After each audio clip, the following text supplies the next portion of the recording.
Le Corbusier once famously quoted, "Buildings too are children of the earth and the sun." I'm architect Karan Anand, introducing you to season 3, episode 7 of Mono Architecture, All Things Design. Brought to you by brand partners Highbeck, Kitchen Studio and Turquoise.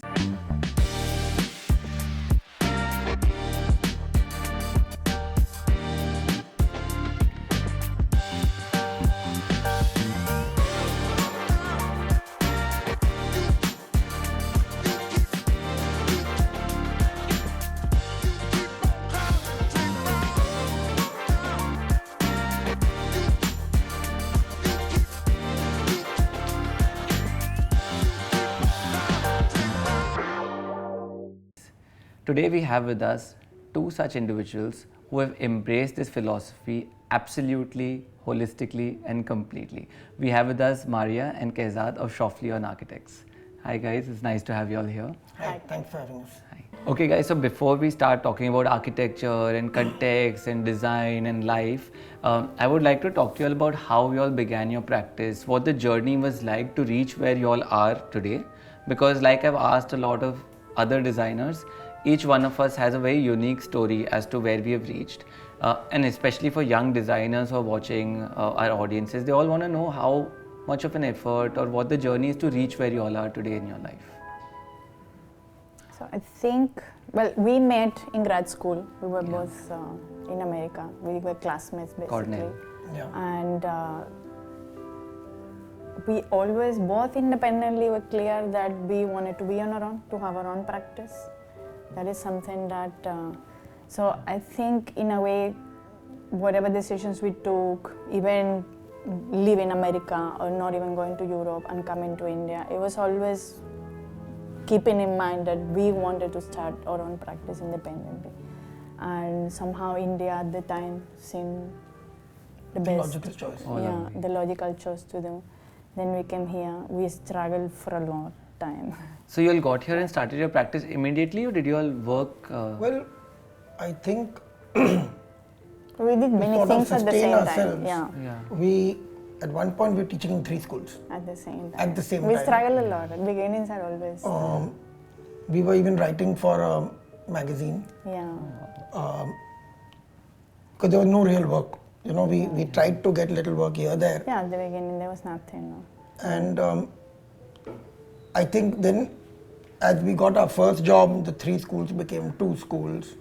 And then, I mean, at that time we had one job, and that one job, if that got over, then the next one job came. Yeah. And it was like that for a while, so we taught for a while. And I think it's only in the last 3-4 years where we are sort of comfortable and we know work is going to come, so you can relax a bit. But it took you that long to kind of get established and realize that, okay, now it's going to be okay, right? See, I don't think you are ever established as an architect per se. Like we still have our up and downs, we still have our struggles. Yeah. There is always the job that you really wanted doesn't come, and then all of a sudden something better comes up, so it compensates for it. There is always that. I mean, now we are comfortable enough to sort of have the peace of mind that we know more work is coming, but it's always at the back of your mind, what if it stops? Where is, and we have to reinvent ourselves one more time. I think also from the very beginning, we were very particular about choosing proper projects. Yeah. So while we got 10 inquiries, we may have rejected 5 of them. Yeah. You know, and then we were rejected by another 4. So we ended up with 1. But we were very particular about not choosing projects which we felt we did not want to work on. Yeah. I think that's something very important, and I think we did relatively well. And when I was working in America, a friend of mine, also an architect, had told me there is work for everybody and there is all kind of works. You need to decide what kind of work you want to do and stick to it. There is enough for everyone. So that was kind of like... I think that's something as a philosophy it's we stuck took with us for years. quite seriously. And it's very rare actually to pursue this philosophy, you know, because you have Because you get scared. Yeah, and you get scared when you're panic. not getting the projects. And then you're like, I'll just do this, and then later we'll kind of come back to it, and it never comes You know, back. that doesn't happen because if you've done a small 400 square foot shop, Yeah. the likelihood of you getting a 2,000 square foot house is low.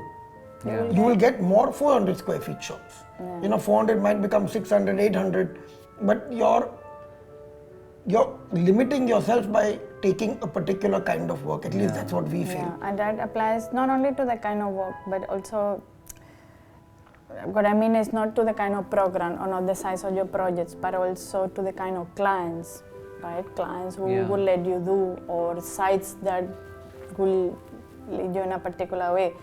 So it's difficult, but we stuck to that idea that if you stick to one particular kind of project, one particular kind of work, there is enough for everybody. You just need to control your fear and wait and learn to say no. It's very important to learn to say no to work, to projects. I also feel as people we are relatively content. Yeah. Which is, we don't need a lot. I think as a practice we've always wanted to give personal attention. So we don't want a 40% practice. Yeah. We don't want 50 projects. We are content with having the size of practice we have and the kind of projects we take, which allows us to be a little more picky. Yeah. And I think being picky is a very important thing. I don't know if it's a good thing or a bad thing, but we don't know how to delegate. We just can't do it. Listen, I think that's just an architect problem.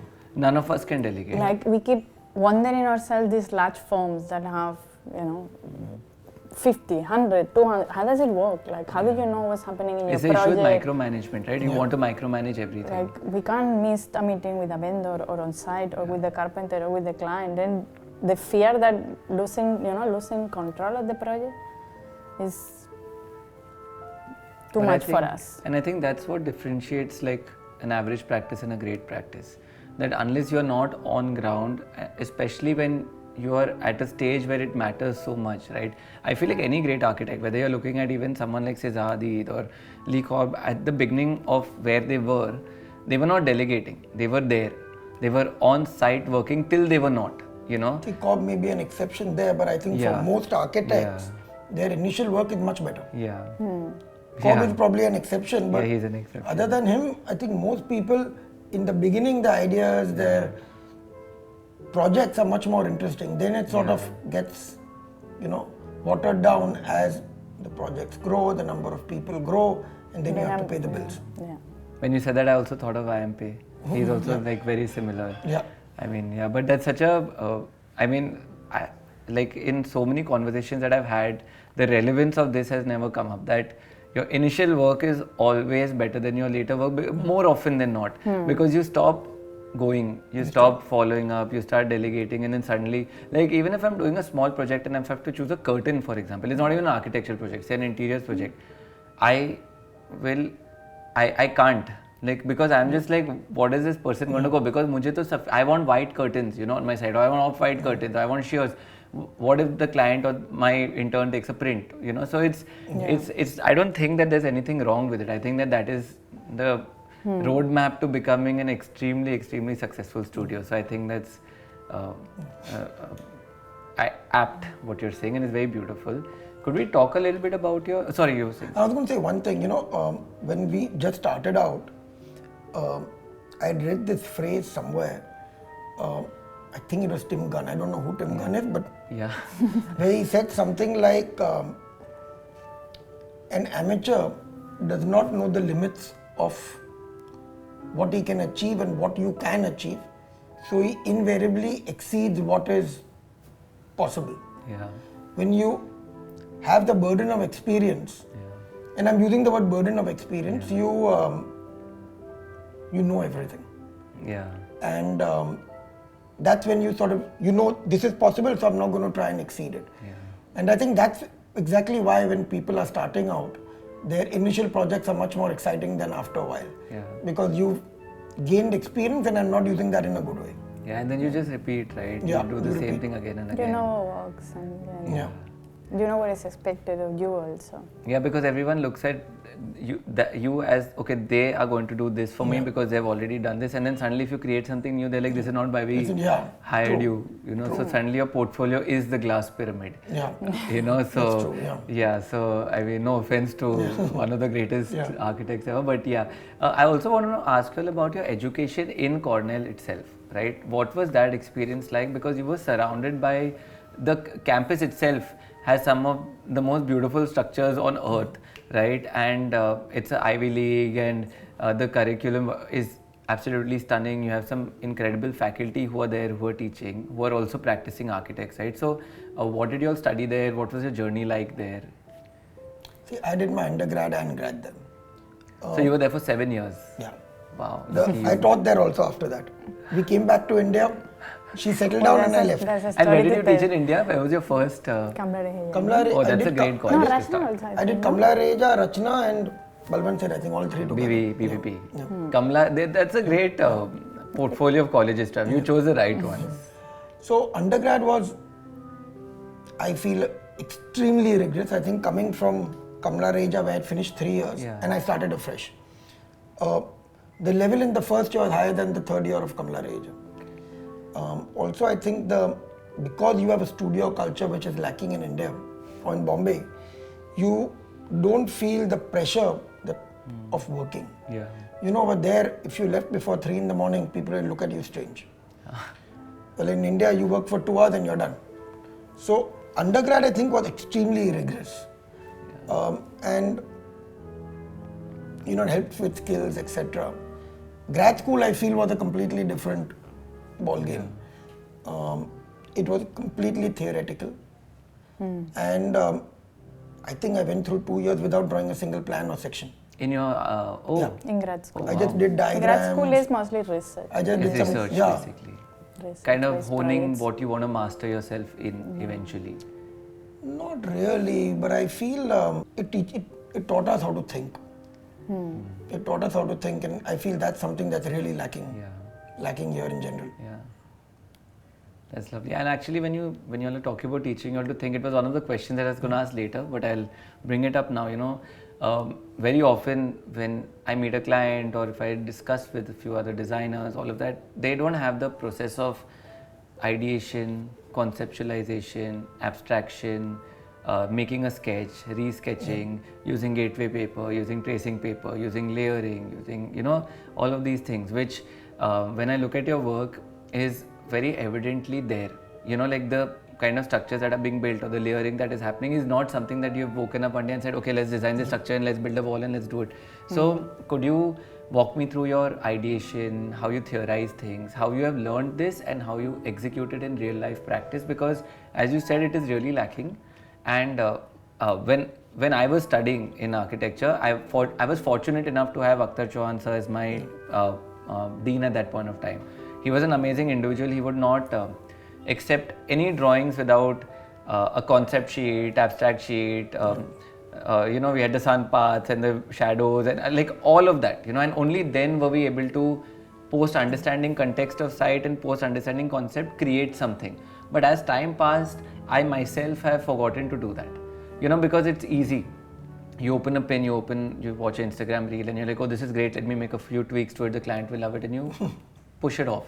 So could you tell us about how you all work? I can tell you there are a lot of fights. There are a lot of arguments. But I think no good design comes without an argument. Which we also, like, sometimes if the project got too smooth, like the design happens too smooth, we got it. Like, we didn't fight with this one. Something is off. Maybe it's not great yet. But something we there's do, a lot of, like even when we teach, is we ask students to make a small diagram and or explain the crux of their project in like 100 words. Nice. And that sounds super simple. Yeah, it's not. But it's honestly the most difficult thing. You can talk for 20 minutes and you're not saying anything. Yeah. So, I mean, that's something I've used very often when we teach. We say, forget the drawings today. On a sketch, show me what you're doing. Yeah. And I think that helps you in clarifying your thoughts to a bare minimum. Yeah. And we feel that's very, very, very important. So when we start also, we are always thinking of We're always asking, what is the project about? What is the idea? What is the What is the- concept? What is the yeah. move? So now we call it the move. How do we, I would like to think we can explain most of our projects either formally or through site constraints relatively simply, without even a drawing. And I feel that's something you can do that when you have a clarity of thought, that what are you trying to do. And sometimes we almost reach a plan or a form, and we are looking at it and we're like, it works, it's nice, but what is it about? Yeah. And sometimes we just fully discard it and start from scratch if we don't feel it has. To give you an example, I was in Gujarat 2 days ago and I'd gone for the line out. There were 2 projects, I'd gone for the line out. Yeah. The drawings are finished. Clients accepted everything. I didn't like it because I felt there was some On line out day. Yeah. So I told the client, It's not working. I want to change it. One of the projects we are going ahead with exactly the way we planned. The second one, we are starting afresh, fully afresh. Wow. Because we didn't feel it worked on site. And it was a fast track project. I couldn't come in the middle to check it one more time. Nothing was done. They just put chalk. Yeah. But we take it upon ourselves to relook at stuff if it's not Aligned to what you want. proper. Yeah. But this was not working on site. It just didn't make sense for the context. So that's something quite often a client, even for interior design, they say yes to something. And we sometimes make detailed GFCs for it. Yeah. But if we feel we get a better idea or it's not proper, we scrap it. We do it again. And I think you can do that when you have a small practice. I think that it's a very educated approach and it's a very brave approach because you have your certain ideologies and philosophies which you are adhering to, and you are kind of making sure that that notion has to be clarified and passed on to the actual execution of the site. Talking about this entire thing, again, we look at site context and we understand social relevance of the project and the material that is available there. So again, what happens is that as say young designers who are graduating out of college right now, you show them a site, and then like if I'm taking a jury or if I'm taking a dissertation jury, for example, I'm like, what is your site context? And they are like, the site is here and this is a sun path diagram and this is my structure. But they do not understand the rock, the terrain, the contours, the trees, the soil strata, like so many nitty-gritties of it. And I've heard you all speak about it, we've seen your projects, and you all are very, very adherent to understanding the site, what exists around it, and then you build your structure. So could you elaborate a little bit on this as to what your process is to develop your projects according to this process? See, I think firstly, not having a lot of work worked in our benefit. Yeah, because we could spend time figuring out how we want to work. The first many years we were only doing small interiors, and since there was not much to do, we just got into super detailing. So we developed a language for detailing, and we developed a way to generate geometry through detailing. Then I think the first 2-3 architectural projects we did were all extensions or add-ons. Yeah, And that's a good point. Yeah. To existing structures. And I think to this day, we find add-ons way easier because it gives us a context to sort of feed off. If you have a blank slate, of course there is some context. You have contour, you have a view, you have a temple, and then of course you have vastu, which is going to mess with everything. But I think because we sort of went in that sequential manner, where we did a small interior, then we went to a very small extension of a home, then a second extension of a home, we were able to create a geometry that binds the project to the existing and to site. To And create then, a dialogue Yeah. between the existing and the new. Now the existing doesn't have to be a new existing building. Like in this Yeah. case, when we started, the existing can be your context, your views, the buildings around you, even in interiors, is the space. So I think like a tree, a rock, a water body, a temple, you know, all these things make a big difference. Yeah, it changes the Yeah. whole. It And changes the way- retaining it also changes.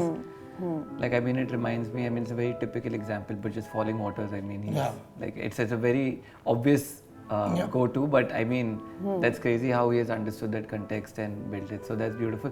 Also, when you talk about say extensions of projects that are there, right? So, say for example, you'll have a structure which is say. Art Deco or say pre-World War One or something, and then you have this modern structure coming out of it, right, with glass and steel and concrete, or you have say that style of architecture which is then extended into the same style of architecture. So, is there a certain philosophy that you have where you like to break the norm? Do you like to follow the context, or it depends on the project? I'll tell you, there are three ways you can do that. One is you replicate the existing, which Yeah. I don't think is something we would we are comfortable do. with. That's why I asked. Um, I led you all into giving me this answer. You then have, you know, the pyramid, or I would say more than the pyramid. If you, which is the Herzog building in Madrid, the bank. I know what you're talking Kaiser- about. Yeah. Kaiser Forum. Kaiser Forum. Yeah. Kaiser Now, Forum. that is an old structure, and they've added with the contemporary material around it. Yeah. But formally, it is something that is Feeding from the which is existing. feeding from.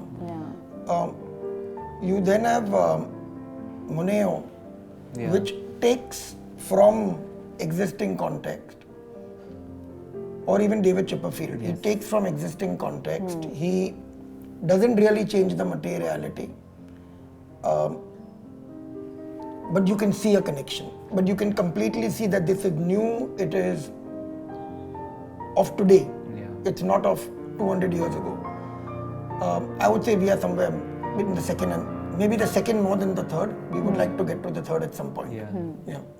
If we ever get that big, that big an You all will. opportunity. You all will. Yeah. I want to ask you a very, very interesting question. I've been thinking about it for a while, but I have not been able to answer it myself for multiple reasons. So, you know, IMP talks about the impossible dream, where he tries to combine modernism and traditional, and not traditional in the vernac way, but like say brick and stone of a certain era and glass and steel of a certain era, and to create coherent spaces. They don't need to look identical even though they're in the same campus or in the same location, but he tried to create that, right? Could you tell us your opinions on this? Because your work reflects the same to me. You use a multitude of these materials together. So what you've described is actually one of our first projects. Oh wow. It was a bungalow in Pali Hill. It was an Art Deco building where we had to create some extensions and renovate certain parts of it. Now we were faced with the exact same dilemma you spoke about as to how to, interact with Negotiate, this. yeah. And we were also very conscious because it was one of our first projects, and Yeah. it was like we wanted to create a language, but it was an Art Deco building and it was quite nice, and We knew we didn't want to do Art Deco. Yeah, Yeah. so It's not there was who a we lot are. of Because then there's no identity of yours in Yeah. it, right? You have just replicated something that has already been done and exists. So Yeah. what we did was we We used wanted to experiment Yeah. also with materials. Yeah. It was the first time we were using cotton steel. We had never, in Spain is used widely, but we have never done it ourselves. We didn't know the pros, the cons, the struggles. Client trust us. So the materials we ended up with was wood, cotton steel, and we wanted cotton steel because it's dirty. Yeah. It ages. Yeah. And we used cotton steel, wood and glass. And with that we created a structure that was respectful in its color, materiality to the existing, and which even fit geometrically in a way which it fits snugly. But at the same time it respected what was existing while still saying I am new. The language is definitely contemporary, and it was very us at the time, but it just fitted nicely. And we always say when we do this kind of project and we look at it afterwards, if it looks like it was always there, like it belongs, it worked. Like we've done a good job. And this looked like... It looked like it was there. Yeah, it was not this wrapped in, but you could tell it was new.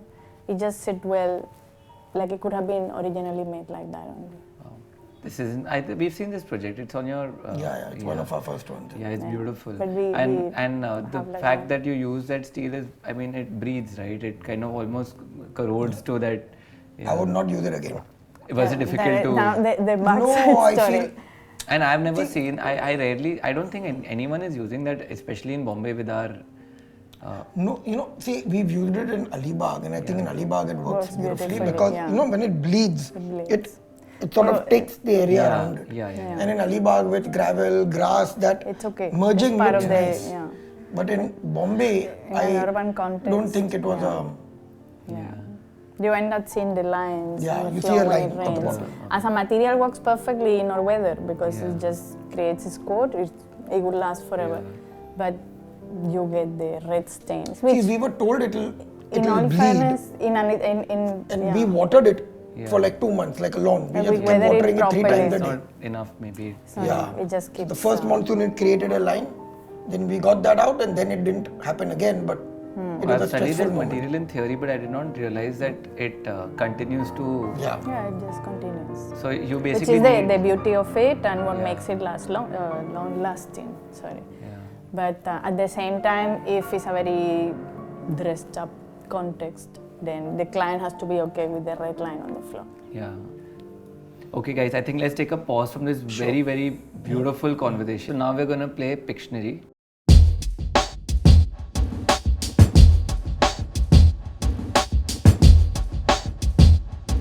I'm going to hand you a chit. You have to sketch and you have to try and guess what the object is. If you get it right, she has to have one of her very not so tasty shots. And if you get it wrong, then you have to have a shot. And then at the end of the day, whoever has the lesser shots wins. Okay, so I'm going to start with you. And don't show it to him, okay? That is very difficult. I saw the answer in the reflection. Of course not. Okay. No, I know how to do this. Wife. Hair. Mother. In your context. Goddess. Oh, de verdad. My God, like what is I'm saying it's her only. It's me. It's You her, did, it's her. Alejandro, me. Oh, this is me. about- That's what I say in your should have context. grown a dog, no? Why does your dog look like a mouse?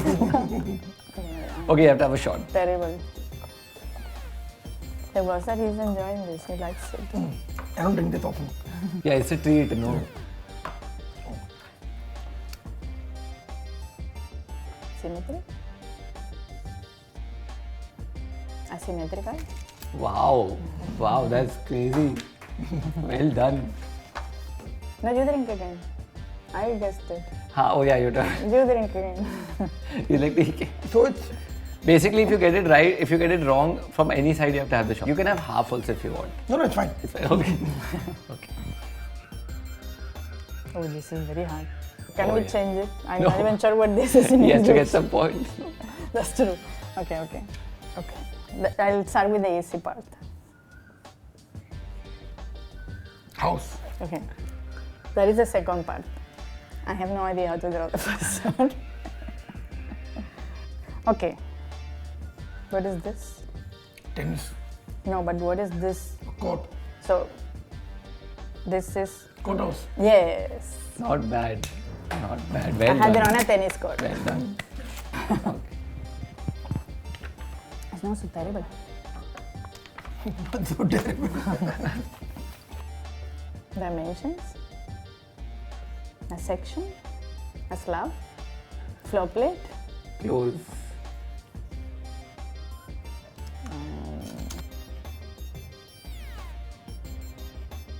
The slab. Time for you to have a shot. Loft. Loft. Okay. 2-2.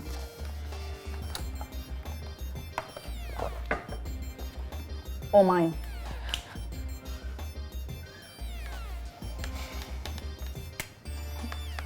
Did you guys call it this one? Yes. Yes. Swimming pool. No. Okay, normally it's on a table. Oof, now, He called it a swimming pool. actually, your swimming pool cannot look Yeah, like that's this like a nice. sometimes. That's like a nice swimming pool. This, only this. T But square. yes, no, Yeah. almost. Okay, you have. We'll give it to him. We'll give it to him. T scale. T T scale. scale. T-scale.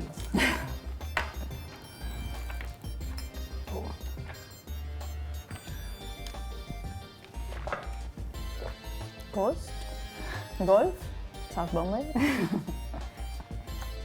That is Marine Lines, no? Marine Drive.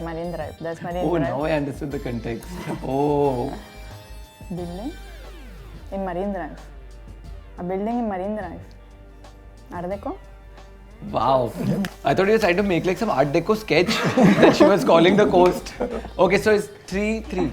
3-3. Okay, so this is the decider. Okay. Oh, this is very easy. Tatva. Wow. Really? Yeah. I was going to Well, say it like a joke. it's not finished, but it's Satwa. This is. Mirador, yeah. Unfortunately, you have lost but it was very, very competitive, and you all have made some crazy sketches. I've never seen this relevance ever, but amazing, guys. So well done, Maya. You have won, and we'd like to present. How a did she ham- win? Oh, sorry, you have won. Sorry. I get to keep the hamper anyway. So, Kaizad, you have won. Well done.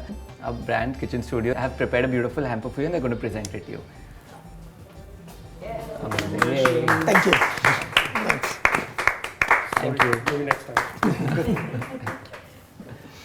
That was a lot of fun. Well done. Okay. Congratulations. Anyway, you all will get to share the hamper anyway. I get Yeah. to keep it anyway. That's why I said she won even though you had won, because I was like, let me play it safe. Okay, so you all at a certain point of time were working with Samhita Microfinance on impoverished women in Madhya Pradesh, and as designers, I think is very integral for a contribution to the community as well. It is not done very easily, and there are certain ways and aspects of doing it, and you all are doing it very beautifully, and now you all have further taken it forward to something that you all are doing in Gujarat as well. So could you tell us a little bit about what the purpose of all of this is, and how it's developed you as a practice as well? See, I think as a practice, like I told you, we are a small practice. Most of our work is for uber wealthy people. Somewhere 6-7 years ago, we felt we are beginning to get in a position where we can sort of, give back a little bit. So every now and then we take up a pro bono job. Quite often it is just a design job, and then they take it forward themselves. So we had done one in Bhilwara in Rajasthan where we made a place for people to It was a crematorium. where in that area they got chips. So we used the chips, stone chips. So we used the leftover waste chips to build a structure. Then we did this thing with Samhita Microfinance where we created a 4-5 story structure where there were some living quarters, offices, some educational facilities for them. And now we are working with the Parsi Panchayat in Ahmedabad, Okay. where they are doing, It's like a social housing project. yeah, So where they have an architect, they're just an advisory Yeah. Well, role. basically on an advisory role there, yeah. Like we help them choose the architect also. Oh, that's beautiful. advice on That's also like, it's also like an exercise, right? Where you kind of understand different strata of society and how to deal with it. I mean, they had asked us to quote for it as a project. Yeah. And I said, the first thing I told them is, I'm not going to charge you for this. Yeah. And then for whatever reasons, they needed to pay someone for it. Yeah. So they got some local guy to do it. And he's basically working under us to Execute it. not just, we are still away from execution. Planning stage We are right still now. planning. It's a large 4-acre plot, so they have to break something, make something else, break something, make something else. So we're helping them in the phasing, the costing, things like that. Okay, that's awesome. So, you all recently took part in STIR in Delhi, And you all created a very Delhi. Bombay. no, sorry, in Bombay. Bombay. I'm so Bombay. sorry, in Bombay, and you took the concept of a step well, and you created this beautiful glass kind of a. So I don't even want to try to explain it. I've read about it, but I would like you all to talk about that project and the ideation that went into it. So the festival was about architecture and it was about films. So we wanted something that was cinematic Yeah. by design. Then also we had a sponsor, which we had to use. They were giving us the material, so we had to use that material and material only, which we kind of approached that sponsor in mind because we wanted that material. So it was not like they were just given to us and we had to work with it. We approached Jindal Stainless because we wanted stainless steel and we wanted their reflections because we thought that we would create something extremely cinematic with their projections. And then at the same time, we just didn't want it to be an object. We wanted to represent Indian architecture in a way, and what is more representative and more significant, the Indian step well. And then we could play with the infinite reflections and the multiverse and the change of perspective. We flipped it on its axis, so it was not just going up the steps. You were seeing it from a completely different angle, almost like you are inside. Disorient you a little more. Yeah. So it was kind of like shift the point of view and basically create a very cinematic experience. Wow, that's lovely. And it was, we struggled a lot to come up with the idea, but when it came, it was really fast. Yeah. Yeah, because y'all are making it sound very easy that No, I no, took a step it took well us a and lot yeah, of- but to come up with No, that idea. to reach that point, and when it happened really fast. But to Yeah. reach that point took a lot of time and a lot of arguments also. I think most That's why it's so good. projects at some point we have thought of walking out of because we are not able to get something correct. Yeah. And this was also one of them where we were like, we So can't maybe do we it, can't we do can't it. do this properly, no point in doing something that's not good. And that was after we received the funding and everything. And then you were like, Yeah. And then So it went through that yeah. for about 4-5 days. something that we do is like when we are really struggling with something, we say, okay, we look at it after dinner with a drink and just like, Think about what think we about wanna it. do. And it's kind of happened like that. Yeah. One of those things. And then to engineer it, so because we built it in 3 weeks. Yeah, I think from ideation to completion was about 3 weeks, 3.5 weeks. And it was really, it was a challenge because it had to be done fully off-site and then put together only in a day and a half or something they gave us. So we built it almost like a Lego. Where they came and assembled everything together, and then it needed to be dismantled and taken somewhere else. So it was just, everything had to be, separated apart. Thank you for that beautiful answer. I want to talk about art and architecture. Basically, the relevance is utilitarianism and abstraction. Right? So when you look at art, more often than not, it's abstract. An artist has a thought process, and he makes or she makes whatever she has to, and it's given a certain value, and it does not have a utilitarian purpose as such. It is more of a visual impact, and the only utility of it is to make you feel a certain way. I feel like over time, architecture has been driven from, say, abstraction to utilitarian, basis the wars and the global scenarios and all of that. And now we are at a point where there is no great war. So we have the freedom to design in a way that we would like to. And I think that there's a fine line between abstraction, utilitarianism, combining it together. So how do you approach this entire, I find it very challenging because I feel like if you're creating something utilitarian, will the client understand that that is art as well? Or do you do something where you take away from the utilitarianism and create something a little more artistic? And so I would like you to give me a little point of view into this. See, I think in general, we are not people that follow fads. Yeah.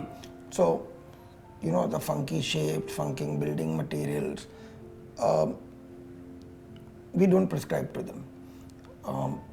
They were sort of in school or they were hot in school when we were studying 20 years ago. And it's not really evolved yet. Yeah.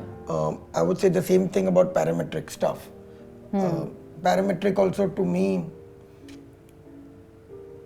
at that time at least, it was being done only as a surface treatment, where things became big, small, tall, short, and we attempted it. yeah, we attempted it We did also. a little bit of, But but It's just not us. It just, It's just it not was only at surface level. And I feel they're fads.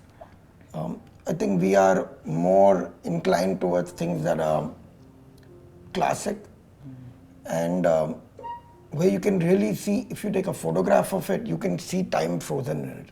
Yeah. You know, like if you think of the Barcelona pavilion where you have that water body and that sculpture, you can see like time is frozen there. And I think those are the kind of moments we would like to recreate or aspire to recreate. All images are frozen, but there are some which capture a time. Yeah. So I think in general we prefer to keep it simple. Yeah. No, That's fads. beautiful. Yeah. No, and I think when you spoke about the Barcelona pavilion, that's like growing up until date. I was in Spain last year. It's like I can go there again and again and again and again, and I'll always go there and I'll always cry. And I never understand why. You know, I am there, I'm next to the water body, I'm standing in front of the marble, and I just, like, I get so overwhelmed with the simplicity of it. And I think that word that you said, where it's an image frozen or time frozen, is now it makes a lot more sense to me, because it's so important, right, to kind of create a space that has memories inside or core values to anybody who's there in a certain sensibility. I think guys, this is a very, very beautiful conversation. Thank you so much. Thank you. Before we wrap up, we'll have a quick rapid fire.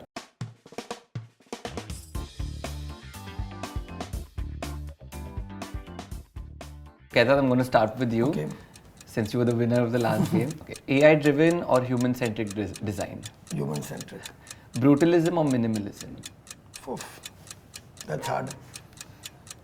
I would say brutalism. Even I would say Yeah, brutalism, nice. even if it's not my question. It's a hard one. We have ruined what minimalism is That's also by true. I think calling brutalism you everything still get minimalist. the imperfection allows for a human Yeah, quality. yeah. Go to software. एक है item.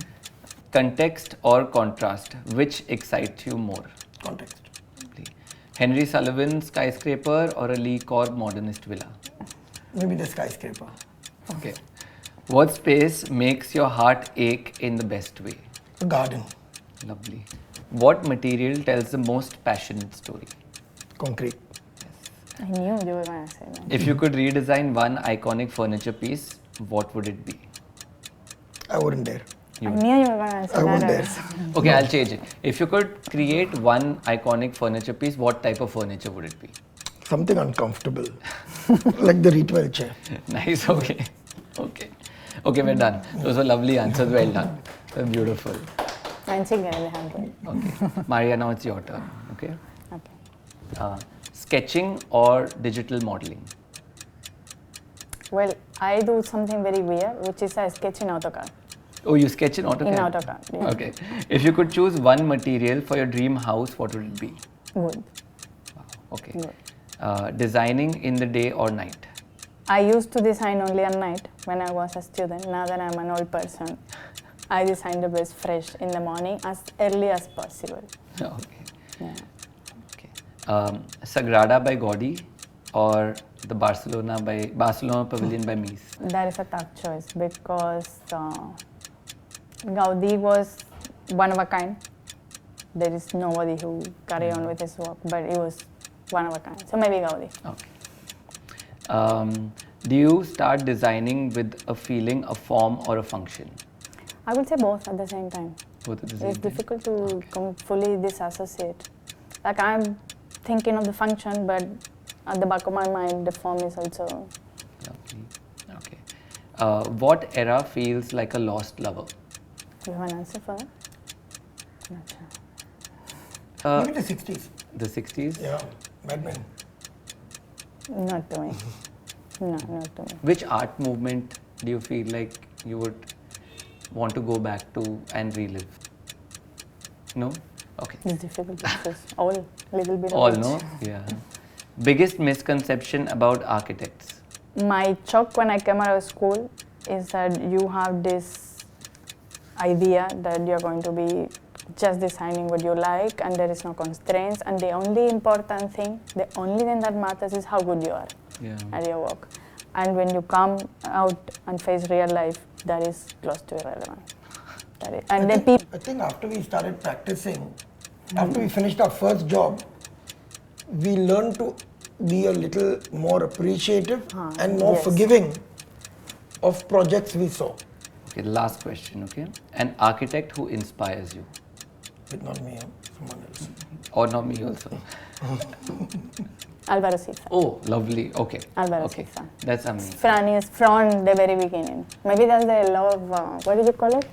The era that you Lost lover. lost lover. I would have liked to go Nice. back to. So we have both the answers now. Yeah. Okay, beautiful. I think that's a wrap. That was lovely, guys. Thank you, guys. Before Thank we call it a wrap, I would love for you to address the audiences and just give them a piece of advice about something that you would like to share with them.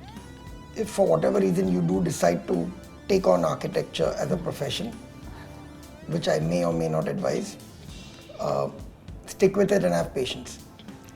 Don't think it's going to happen really fast, and just have patience and continue at it. Thank you so much. That's beautiful. No, I would add to that with all the struggles, it's still a beautiful profession and it's still fun and still worth it for some people. Thank you for watching Season 3, Episode 7 of Mono Architecture, All Things Design. Brought to you by brand partners Highback Kitchen Studio and Turquoise. Stay tuned. I like how he went from postmodernism and Corbusier to him giving a tongue twister 3 times. Exactly. I like it. This is a proper mono treatment to Jugal Mistri.